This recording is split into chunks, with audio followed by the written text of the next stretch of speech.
요한일서 묵상일기 73번째. 세상의 모든 나쁜 일보다 하나님의 사랑이 훨씬 강합니다. 요한일서 4장 17절로 18절. 사랑이 우리에게서 완성되었다는 사실은 이 점에 있으니 곧 우리로 하여금 심판날의 담대함을 가지게 하려는 것입니다. 우리가 이렇게 담대해지는 것은 그리스도께서 사신 대로 또한 우리도 이 세상에서 그렇게 살기 때문입니다. 사랑에는 두려움이 없습니다. 완전한 사랑은 두려움을 내쫓습니다. 두려움은 징벌과 관련이 있습니다. 두려워하는 사람은 아직 사랑을 완성하지 못한 사람입니다.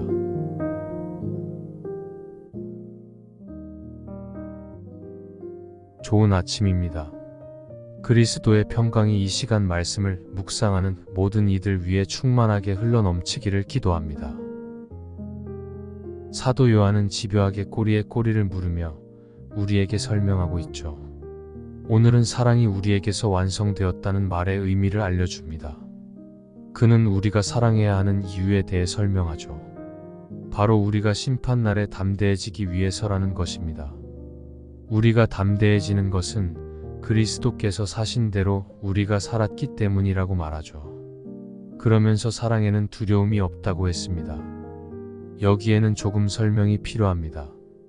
우선 예수 그리스도께서 사신 대로 우리가 살았다는 의미가 뭘까요?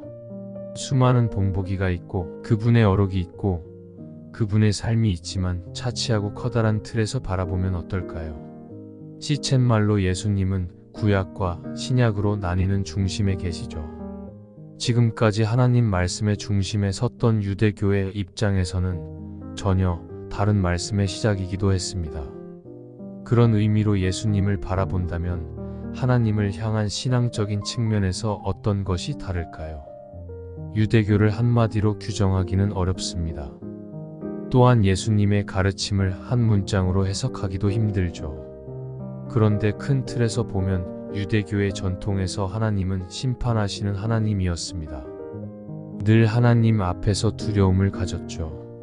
하나님을 만날 수도 그 앞에 나설 수도 없는 분이었죠. 그들은 온갖 율법들을 동원하여 해서는 안 되는 것들에 대해 나열하죠.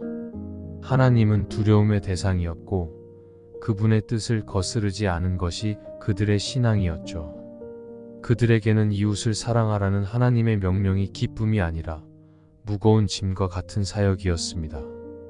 그들은 고행을 해야 얻을 수 있다고 여겼고 그 때문에 하나님 앞에 드리는 예배조차 애쓰고 수고하고 헌신하는 제사였죠. 기쁨이 아니었어요. 의무 방어와 같은 형식이었어요. 왜냐하면 제사를 드리지 않으면 하나님이 노하실까봐, 예배하지 않으면 나에게 해가 미칠까봐 두려움에 드렸던 제단이었습니다. 이는 오늘날에도 비슷해요. 우리가 신앙생활을 할 때 두려움이 그 밑바탕에 깔린 마음이 있어요. 신기하게도 사랑의 하나님을 외치면서도 하나님께서 노하시면 어쩌나? 하나님이 복을 안 주시면 어쩌나? 심지어는 나쁜 일을 겪을 때마다 하나님께 내가 잘못해서 그런 건 아닐까? 생각하는 것이 상식이 된 이들이 있죠. 두려움에 신앙생활하는 이들이 있습니다. 그런데 이것을 예수 그리스도께서 깨셨습니다. 너희의 공로 없이 하나님께서 나를 보내사 너희를 구원했다고 말씀하시죠. 그러니 기뻐하고 감사하라고요. 너희는 사랑받는 존재이며 지금도 하나님께서 너희를 지키신다고 말입니다. 그러니 안심하라고요. 고난 속에서도 기뻐하고 가난해도 즐거워하라고 말이죠. 세상이 줄 수 없는 평안을 주노니 가지라고 말입니다. 그것이 사랑이에요. 우리가 기뻐할 때 사랑이 꽃 핀다고 말씀드렸죠. 그리고 우리가 기뻐할 때 하나님의 뜻도 완성되는 겁니다. 그렇게 예수님은 기쁘게 자신의 고난을 감당하고 십자가를 지셨습니다. 이 십자가조차 아름답게 사용하실 하나님을 기대하며 감사한 거죠. 그것이 그리스도께서 사신 방법입니다. 우리의 삶에 고난이 없을 수 없습니다. 하나님의 구원 역사에도 심판이 있죠. 지옥도 있습니다. 예수님의 생애에도 십자가가 있어요. 그런데 예수님이 바라보신 것은 그분이 초점을 맞춘 것은 십자가가 아니라 부활이었습니다. 죽음이 아니라 다시 사는 삶이었고요. 끝이 아니라 시작이었습니다. 그래서 기쁠 수 있는 거죠. 우리의 삶도 마찬가지죠. 어려움이 있고 고난이 있습니다. 그런데 우리가 바라보고 꿈을 꾸는 것은 어려움 너머의 환이고 고난 뒤에 따라올 열매들입니다. 하나님의 심판이 두려우신가요? 심판이 있다는 것은 상급도 있다는 뜻이죠. 우리가 바라보는 것은 심판의 저주가 아니라 상급이어야 하죠. 하나님의 심판 목적이 바로 그 상급에 있기 때문입니다. 그때 기쁜 거예요. 기뻐하라는 말씀은 시도 때도 없이 아무 생각 없이 정신 나간 사람처럼 웃으라는 말이 아닙니다. 추운 겨울 뒤에 따스한 봄이 있고 깊은 골짜기 너머 높은 산이 있으며 메마른 사막길에 어김없이 나타나는 오아시스가 있음을 믿고 기뻐하는 것이 진정한 기쁨입니다. 착각하지 마세요. 기쁨은 확률이 아닙니다.